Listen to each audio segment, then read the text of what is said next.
Following the great advances socially that we saw happen in the 1960s in particular, both legislatively and judicially, the era of the 1968, the late 60s into the early 80s that you're reading about in the Phyllis Day text marked a real regression in terms of the social progress that we had seen it occurring in the earlier period of time. Some of this was brought about because of backlash against the various social things that were occurring.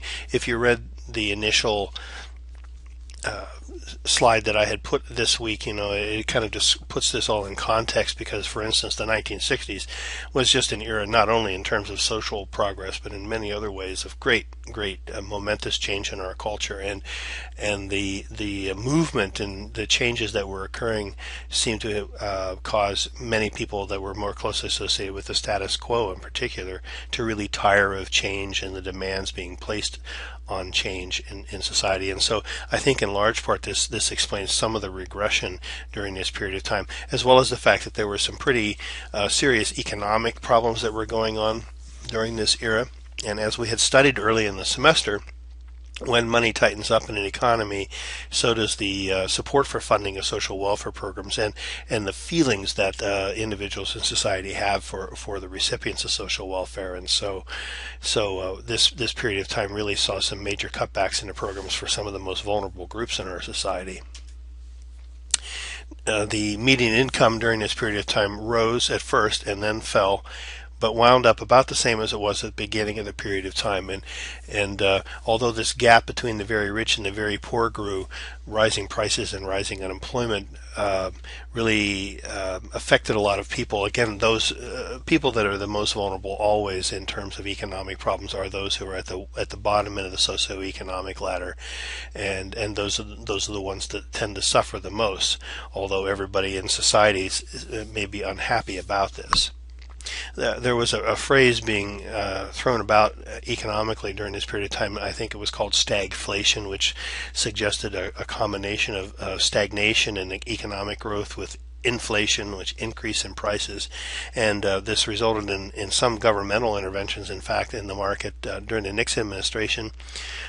Wage and price freezes were implemented so that your salaries couldn't go up, and nor could prices go up. And I think it was an attempt really by the government to try to get some controls put on the increase in prices and things, the pressure that were being put on the consumer, and it was taking money out of the market, out of the economic market.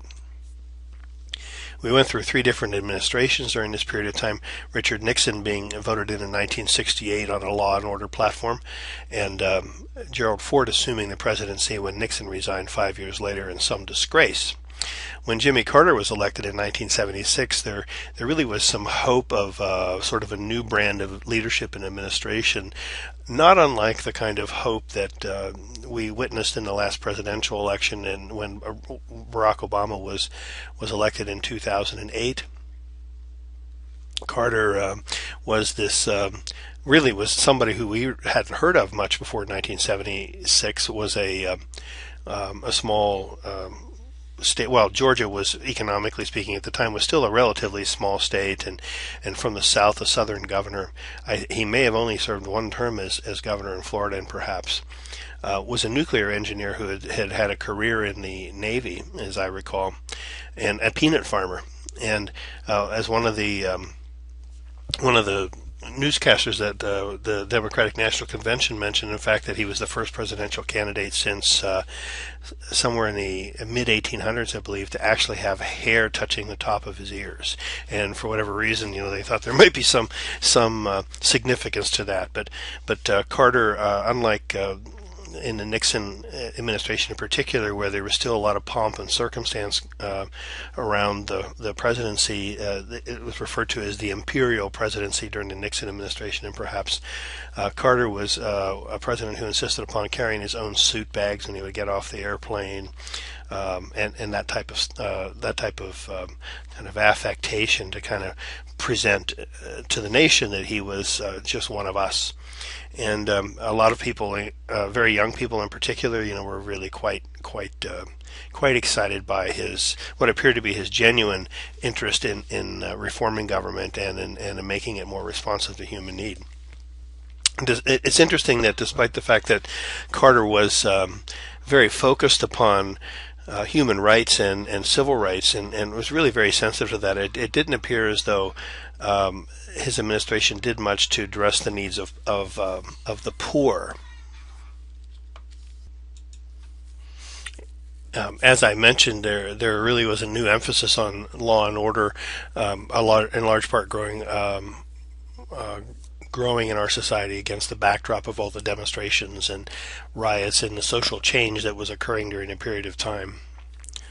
There was actually, during this era too, some early stages of what were called the taxpayer rebellions, where we're much more familiar with this political line of thought now, which is that instead of increasing spending, we need to reduce taxes. And when government didn't seem to be responding in that nature, then local citizens began grassroots organizational moves to cut taxes. And in California in particular, Howard Jarvis was the fellow who started up the campaign to implement Proposition 13, which was to cut taxes. I think it was property taxes in Southern California, and it was actually voted in and really caused some problems in Southern California, as I recall, in particular, because of the fact that there wasn't adequate funding for fire protection and law enforcement, as well as all the other programs that this middle class individual seemed to be opposed to. Our production system shifted during this period of time, and this explains a lot of the changes that we were seeing economically. We were moving from that industrial base to a service economy with the introduction of the technological age. That while those who had less income, less education, tended to do relatively well in an industrial base, thanks to employee unions and things like that. Those going into the service economy were really taking jobs that were very low wage, oftentimes part-time or temporary, very limited benefits, if any at all. And so it was really quite a change for the more poorly skilled or less educated worker in the economy. And of course, in the service industry, most of the people that are employed in the service industry are women and minorities. The family structure also was undergoing change during this period of time, increased mobility, and with a lot of the shifts that was going on around the women's movement, it also became much easier for women to live alone and have children alone. Of course, or to raise children alone. And so we saw more single parent households, more female headed households, increased use of daycare because of the fact that single parent, or if because of the increase in prices and increase in expenses in the economy, really demanded that two parents go to work for perhaps the first time in our history. And so mothers were again back out into the workforce, and so children were really being raised in daycare centers much more than they had been prior to this period of time. A lot of this also, we saw a change in the birth rate, the birth rate beginning to fall, and this the end of the baby boom, so to speak. And a lot of this was brought about by the advent of the birth control pill being made available widely in the nation because of the birth control pill.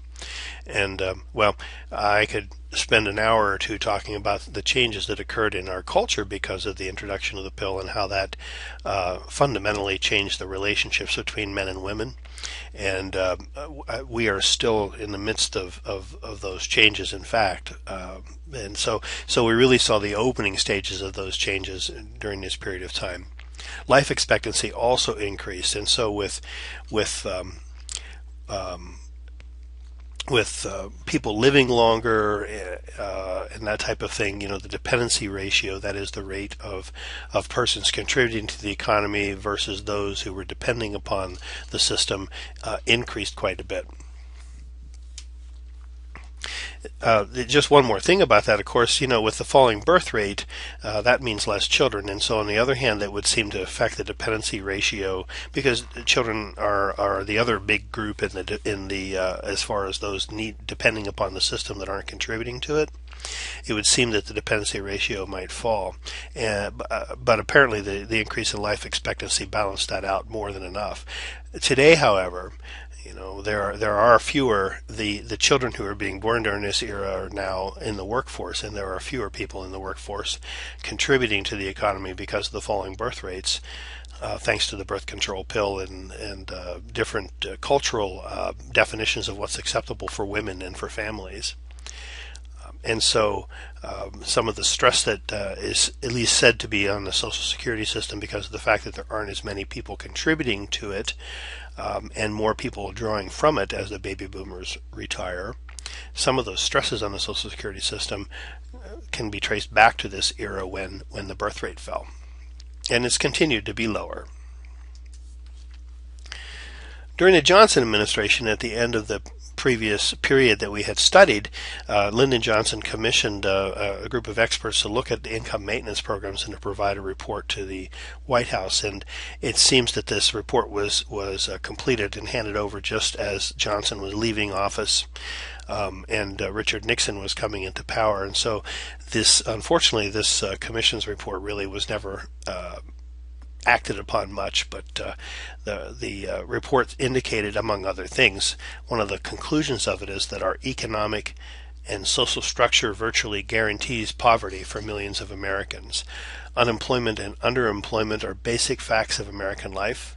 The simple fact is that most of the poor remain poor because access to income through work is currently beyond their reach. The Commission on Income Maintenance Programs in this statement here is pointing to structural issues that are creating poverty, and pointing to the lack of work really being the basis for that poverty for millions of Americans, not anything to do with individuals being unwilling or unable to work.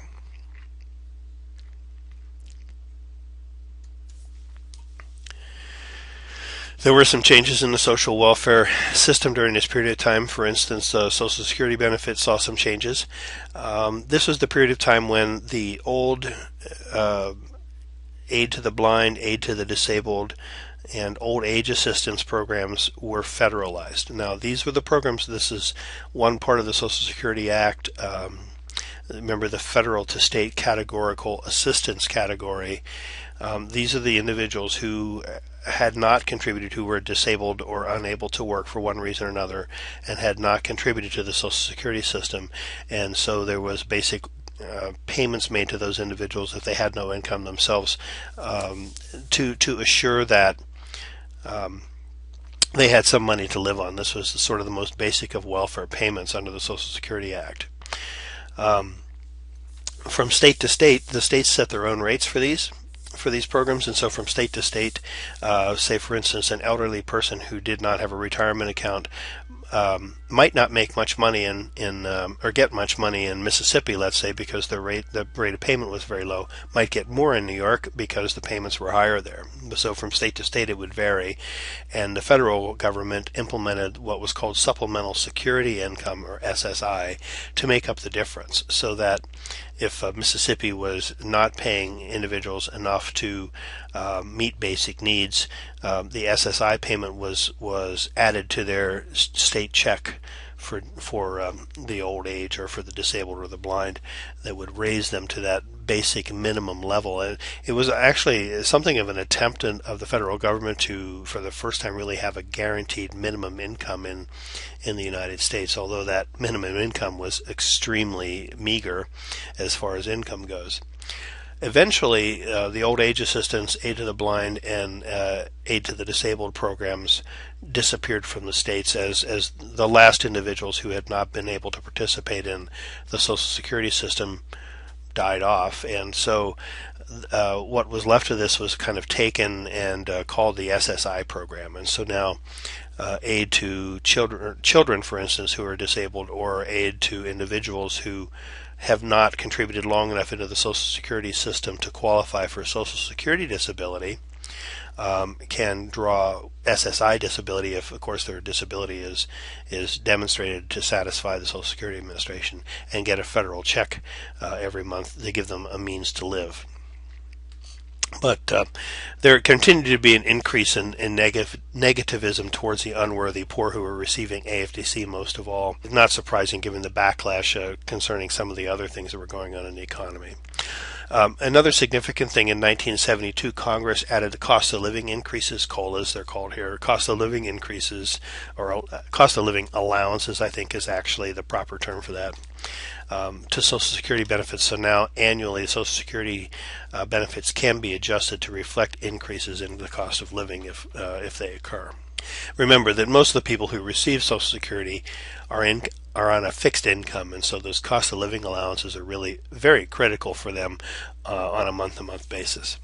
There was a Stanford professor by the name of William Shockley, and it's interesting that Shockley, with other people, had originally been involved in developing the semiconductor, which is one of those things that has something to do with computers and technology and all those kinds of things. It was sort of some of the early individuals in the early exploration and research around computers and things like this. And in fact, Shockley was one of the people, the Silicon Valley in around San Jose, I guess, in California, where so much of the technology is, kind of generated these days. Actually, some people say that the Silicon Valley wouldn't be the Silicon Valley without William Shockley. But in any event, he became a professor of science and engineering, I believe, at Stanford University, but became interested in something really quite different, and he considered it so much more important, and this is that he was interested in the study of eugenics. And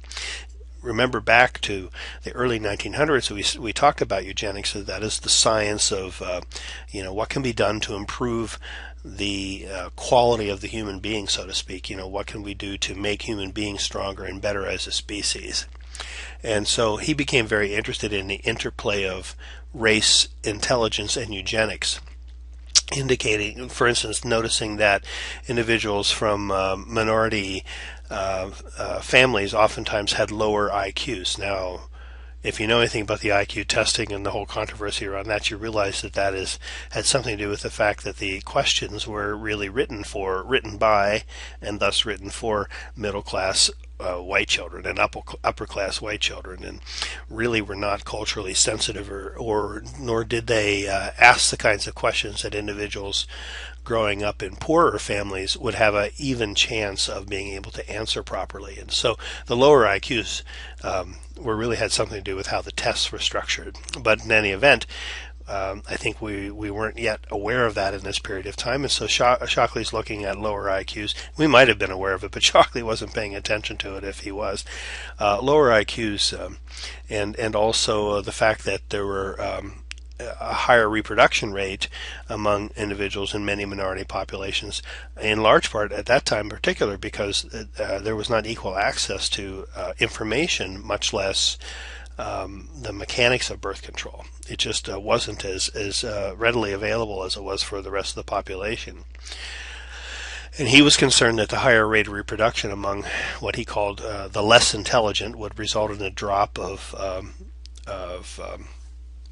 would result in a decline of our civilization eventually, that more and more of the unintelligent, the less intelligent would reproduce at a higher rate. And so his proposal was that the government pay who he referred to as the unfit poor.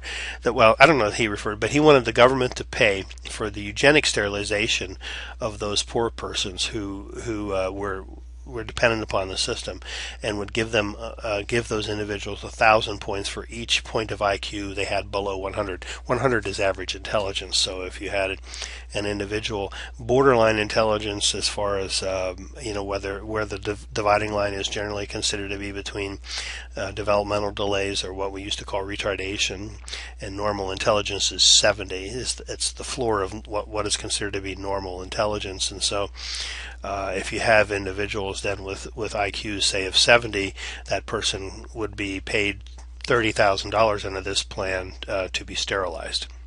Now, again, you have to stop and think. First of all, this was never implemented. This was a proposal, but it does reflect, I think, the thinking of a certain segment of our population regarding individuals who who belong to minority groups, and to the poor persons, that really, what says that we want to eliminate these individuals from our gene pool, more or less.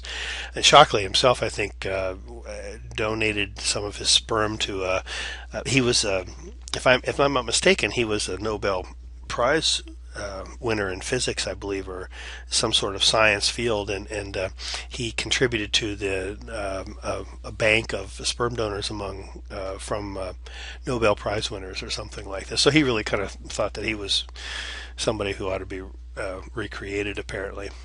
In any event, this was never implemented, but you can see where, given the kind of the social strains and limitations that are placed upon persons in minority groups and things, that this really, in effect, would have a major impact upon their participation in our culture and our society, and the impact of this would be much greater upon individuals who come from poor families and minority populations. In fact, I think if you weren't on public assistance, you probably wouldn't have even been a part of that plan. There was a proposal later, I think this was in the 1980s, in the Kansas State Legislature also, that would pay, it wasn't passed as I recall, but it would pay AFDC mothers $500 for using the Norplant birth control device, and an additional $50 every year that they continue to use them. Again, this kind of philosophy really has a much heavier impact upon racial minorities than any other group, because of their overrepresentation in families that live below the poverty line, and thus their overrepresentation among recipients of public assistance programs. Moving to another area of social welfare, the community mental health centers, which were really created as an effort was made in the I believe the 1960s and 70s to what we refer to as deinstitutionalize the chronically mentally ill. If you want to see a movie about psychiatric hospitals and the sort of old school psychiatric hospitals, find One Flew Over the Cuckoo's Nest. You'll find Jack Nicholson and a few other actors that are quite young in that movie. It's about 30, maybe 40 years old now, but it really is a great film, and really does, it's a really good story, and it really does tell you a little bit about what psychiatric hospitals were like in those days. And so the effort was being made to get the chronically mentally ill out of hospitals where they were spending their lives and into the community, and getting the supports put around them in the community so that they could exist on a day-to-day basis even with their psychiatric disabilities.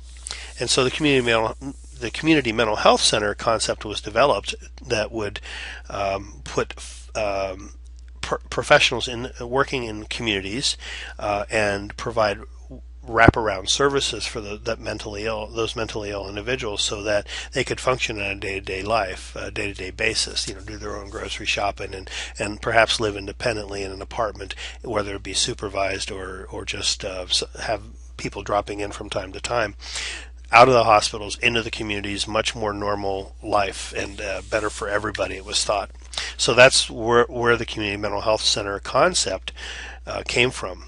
Now, what actually happened over periods of time is that a lot of these individuals were never brought into service, and they were kind of turned out into the street, and really kind of increased the homeless population quite a bit for quite a period of time. If there wasn't an active outreach program by the community mental health centers, these individuals oftentimes did not, come to them, and so didn't receive the services they were supposed to. And what occurred with the mental health centers is they found themselves kind of drifting towards dealing with the worried well, middle class people with marital problems and family relational problems and troubling adolescence and those kinds of things. And so counseling, kind of clinical counseling with the middle class, became the focus of the mental health centers, instead of focusing upon caring for the deinstitutionalized chronically mentally ill adult in the community. I will say that the mental health system has kind of taken hold of itself since that time, and has kind of redefined its focus to better serve these populations, both what we call severely mentally ill children or emotionally disturbed children, and the chronically mentally ill adult. And really they're doing much less in terms of the other kinds of counseling that they used to do. There was, of course, job training continued to be the focus for people who were poor, and there were some job training and education programs implemented during this period of time. One of them, CETA, Comprehensive Employment and Training Act was really a very good program. What it did was it focused upon individuals who were from low income backgrounds and without job training. The federal government, through the CETA program, would provide employers with funding if they would hire somebody from that population. They essentially paid the government paid the salary of that person for a year or more, depending upon what was decided upon with each individual. But for a year at least would pay the salary of that individual. That individual then would be trained at no expense to the employer. They would get job training and job experience, which would make them more employable and better able to be hired. And it was really it was a pretty creative idea, a good idea. Unfortunately, it didn't last for very long, but while it was there, it I think got a lot of people into the job market that might not otherwise have been there. Head Start was created during this period of time, providing early education and nutrition for children from low-income families, and this is one of the programs that continues to exist today from these. Although you'll often hear about cutting funding to Head Start as something as one of those sort of favorite topics among the conservatives in Congress, it seems. Upward Bound is a program that really doesn't exist as it used to, providing catch-up education for young people who wanted to enter college. Get back and get them retrained and re-educated. And then the Job Corps training centers, and we do have Job Corps centers still, but they're just a shadow of what was at one time around, where there were job training centers all over the United States, and each center would focus on a different type of employability skill, whether it might be barber school, it could be cooking school, it could be beauty school, it could be mechanics, whatever. There are just a number of different things that might have that would interest the youth of the nation, so that they could go. And while they were there at training, they would live there, and they would get a stipend for living there, most of which would get put away, so that when they came out of their training program, they would have a certain nest egg there to help them get started in their job search. In fact, I think the Job Corps training programs really did a lot to get their students placed in jobs before they graduated. So they were finishing their education, getting their GED, if not a regular diploma, while they were in the Job Corps Training Center, being trained in a job, and coming out with some cash in hand to be able to get started in their life. Again, many more job training center programs existed in the 60s and 70s than exist today.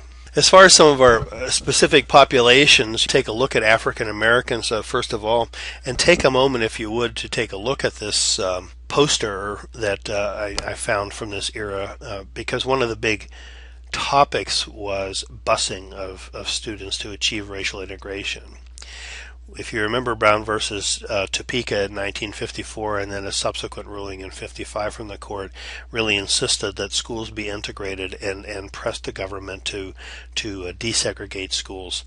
And as integration of the schools, or desegregation, however you want to see it, was pressed, one of the things that occurred is that families began to move from the areas where there were high concentration of minorities, and so there was a separation of the racial groups and the socioeconomic classes with this. So inner cities and certain sections of cities would have a higher concentration of individuals from minority groups and individuals of low income, and so the tax base was much lower for those schools than it was for those that existed in the suburbs, where you had middle class and upper middle class families fully employed and could pay higher taxes, and so those schools in the suburbs really offered much more than the schools in the inner cities could, in terms of resources and the quality of teaching and the stability of teachers and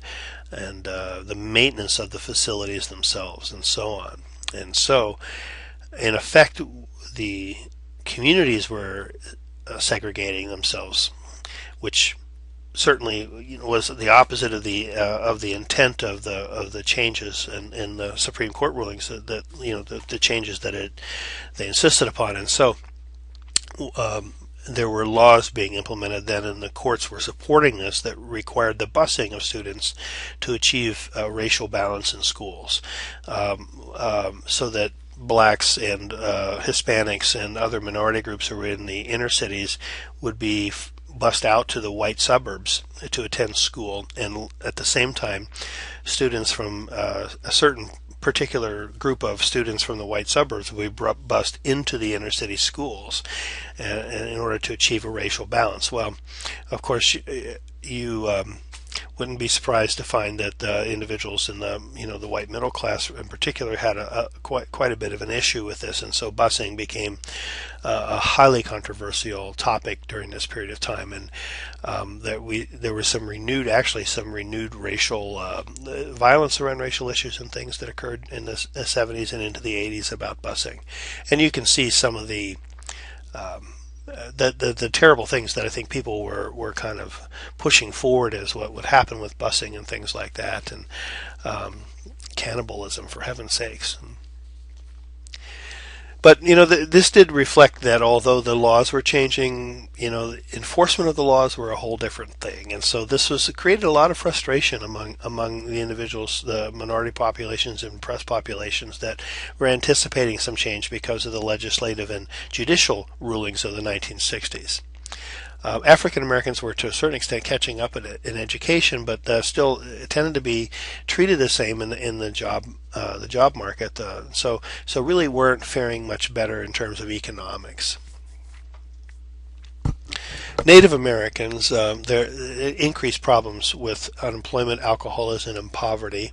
A couple of programs that developed during this period of time, or not programs necessarily, but some changes at least that affected Native Americans. I'll start with the second one here first. The Indian Child Welfare Act in 1978 was passed by the federal government to regulate the placement of Native American children away from their own culture. ICWA does a lot more than regulating the placement of Native children. Also places some very strict guidelines upon what has to be focused upon in making the decision to remove in Native American and Alaska Native children from their families.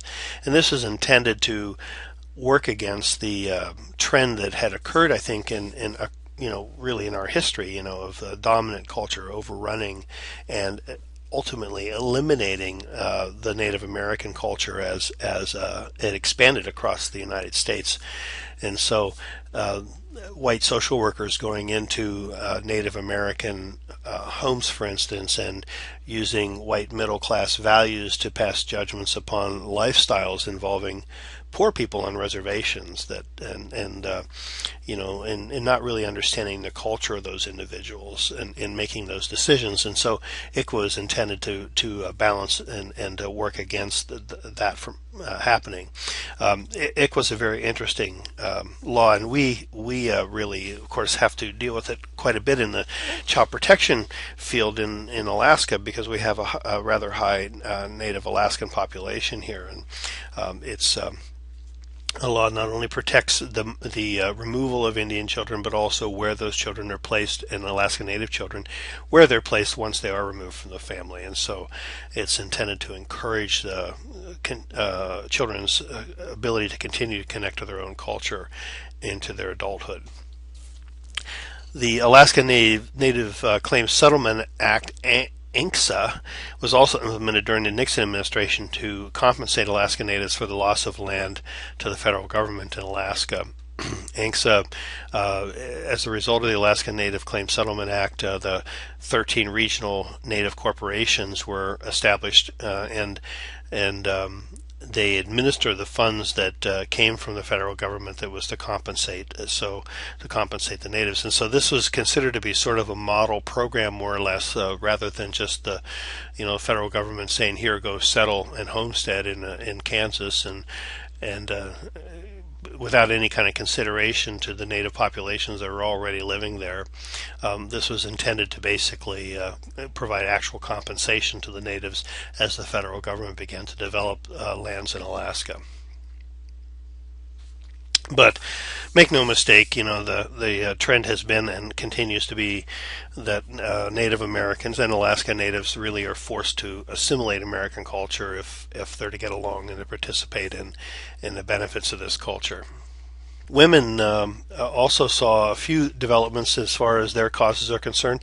After the feminist movement in the 1960s, there were a number of different things that were put into place to encourage more equal treatment and equal rights.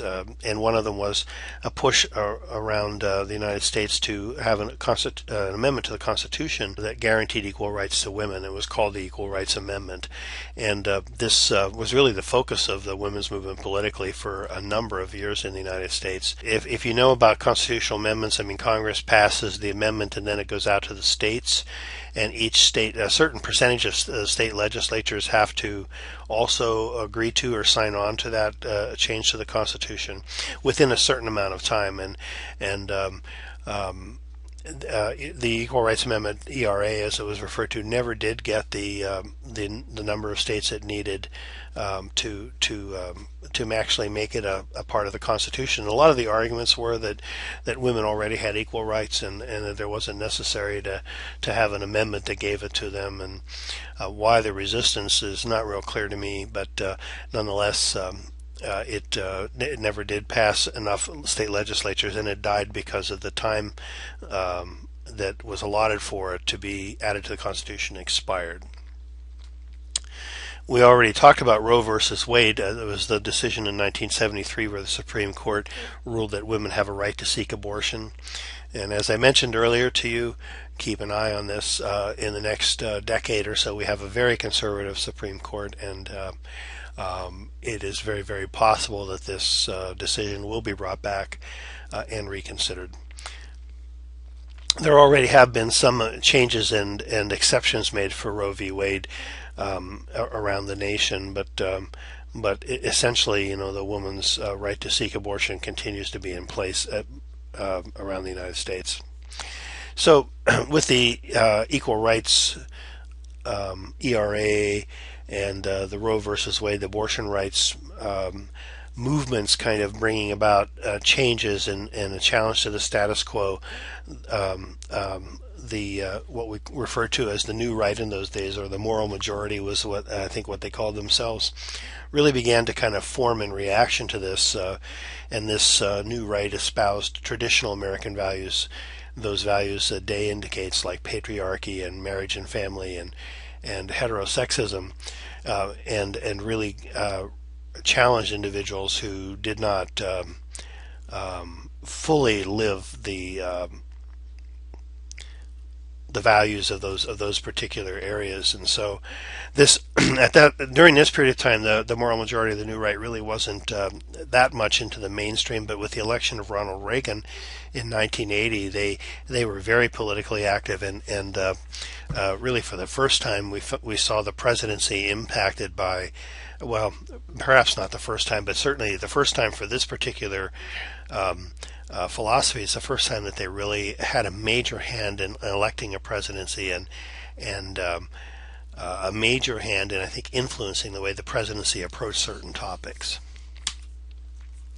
For gays and lesbians, there were some changes too that resulted in 1969 a police raid on a bar in Greenwich Village, which was friendly to individuals of all sorts of different lifestyles and philosophies, called the Stonewall Inn, was raided by the police, and the people who were being chased out of the bar began to react to that, and who were being arrested, and a riot of sorts occurred. It was called the Stonewall Riots, and in the history of gay and lesbian rights, this is the watershed moment that is thought to be the time when gays began to stand up for themselves, and the gay liberation movement is thought to begin at this stage. But they continued to experience systematic discrimination in employment and housing during this era. The AIDS epidemic began to surface, in many ways kind of served as the platform for the moral majority and those who look down upon or who don't accept the alternate sexual orientations. And so the New Right, for instance, referred to AIDS as God's punishment for the promiscuous, and really talking about gays, and that has been long misunderstood to be a quote unquote a gay disease. The article that you're reading also, I just wanted to mention this week, The Myth of Self-Reliance, is a very good article. It's about 20 years old now, and it's from the Networker magazine, written by Stephanie Coontz, who is a writer who's been looking at and talking about families for quite a period of time, and what is the norm in family life and what is not. And in this particular article, she challenges the notion of the sense that many people have in America, that they have gotten where they've gotten by pulling themselves up by their bootstraps and standing on their own 2 feet. And in fact, even those who are very successful today and who never turn to government for assistance owe that position in the economy because of the governmental intervention that occurred in earlier generations that put their families in strong financial ground. None of us really gotten where we have gotten without somebody having gotten federal assistance and a healthy dose of it somewhere along the line. And the assumption is that we achieve our success by being independent from the government, but it's really, if I say none of us, if that's an overstatement, as certainly very few have ever been able to rely solely on their own resources to get where they are. Coontz says that it's time to break through the old paradigm of self-reliance and substitute a new one that recognizes that assisting families is simply what government does. As long as we pretend that only poor or single-parent families need outside assistance while normal families stand on their own 2 feet, we will shortchange poor families, overcompensate rich ones, and fail to come up with effective policies for helping out the families in the middle. So that's a very good article, and please do read it. It's short and well worth your time. And it's something, I think, to consider when we consider, when I have said, I think earlier in the semester, that all of us are welfare recipients in one way or another. And this article points to some of those areas, some of those ways that all of us benefit from government largesse. So in closing the discussion in this chapter, you see conservatism really increased throughout the 1970s in dealing with children, women, children, people of color, and the poor. Programs became increasingly more restrictive and even hostile. And as Day points out, that there was an upsurge in groups that devoted themselves to male supremacy and to morality. And she refers to them as ranging from such physically violent groups as the Ku Klux Klan and the neo-Nazis to the ideologically violent groups like the religious right. So that will conclude the presentation on Chapter 11 in the Day text. I will wish you the best for the coming week.